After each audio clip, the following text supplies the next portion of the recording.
আসসালামু আলাইকুম ওয়া রাহমাতুল্লাহি ওয়া বারাকাতুহু। শুরু হচ্ছে আমাদের নিয়মিত আয়োজন দরসে হাদিস। সুপ্রিয় দর্শক, আজকে আমরা আপনাদের পবিত্র আবু দাউদ শরীফের 2549 নম্বর হাদিসটি শোনাবো।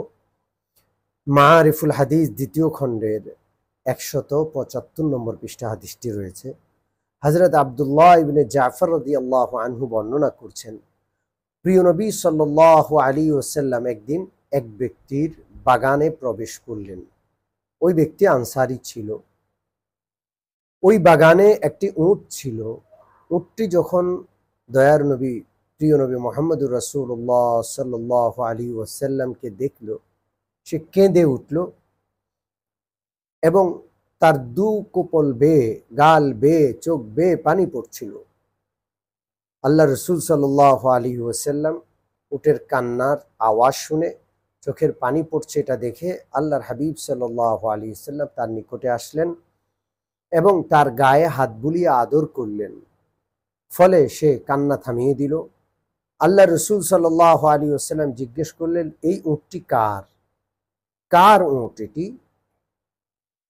তখন আনসারী একজন যুবক আসলো আর বলল, ইয়া রাসূলুল্লাহ, এটি আমার উট। আল্লাহ রসুল সাল্লাল্লাহু আলাইহি ওয়াসাল্লাম বললেন, তুমি এই উটটির ব্যাপারে আল্লাহকে ভয় করছো না, যে আল্লাহ তোমাকে এই উটের মালিক বানিয়েছেন? এই উট আমার কাছে অভিযোগ করছে তুমি তাকে ভোকা ফাঁকা রাখো, অর্থাৎ তাকে ক্ষুধায় কষ্ট দাও, অথচ তার সাধ্যের বাহিরে তার উপর কষ্ট বোঝা চাপিয়ে দাও।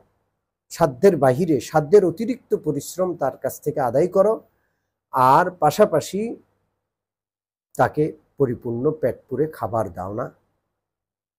হাদিসটি এই পর্যন্তই।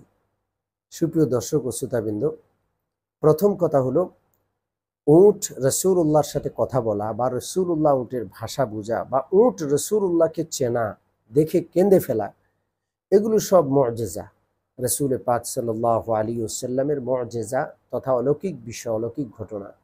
হযরত সুলাইমান আলাইহিস সালাতু ওয়াস সালামের ব্যাপারে পবিত্র কোরআনের সূরাতুন নামলে রয়েছে, ওয়া উল্লিমনা মানতাকাত তাইর, হে মানুষেরা, আল্লাহ তাআলার পক্ষ থেকে আমাকে শিখিয়ে দেওয়া হয়েছে পশু পক্ষীর ভাষা।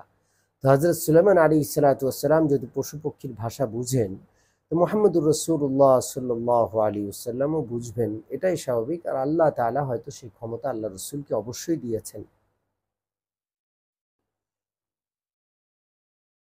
সুপ্রিয় দর্শক, দ্বিতীয় যে বিষয়টি, যে উট রাসূলুল্লাহ সাল্লাল্লাহু আলাইহি ওয়াসাল্লামের নিকট শিকায়াত করছে, এটাও আল্লাহ রসুল সাল্লাল্লাহু আলাইহি সাল্লামের একটি মুআজিজা।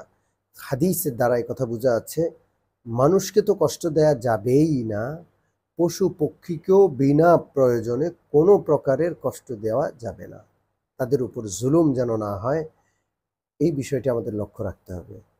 এখন যারা মানবাধিকার নিয়ে কাজ করছেন, পশু অধিকার নিয়ে কাজ করছেন, এই যুগে আল্লাহর হাবিব সাল্লাল্লাহু আলাইহি ওয়াসাল্লাম পশুদের ব্যাপারে আমাদেরকে সতর্ক করেছেন। পশুরা, পশুদের নবী, আমাদের নবী মুহাম্মদুর রাসূলুল্লাহ বিশ্ব নবীকে চিনে তার কাছে শিকায়াত করেছেন। এই ঘটনা কিন্তু 1500 বছর আগের ঘটনা, যখন না মানবাধিকার ছিল কোনো, না মানবাধিকারের কোনো প্রতিষ্ঠান ছিল, না মানবাধিকারের কোনো প্রবক্তা ছিল।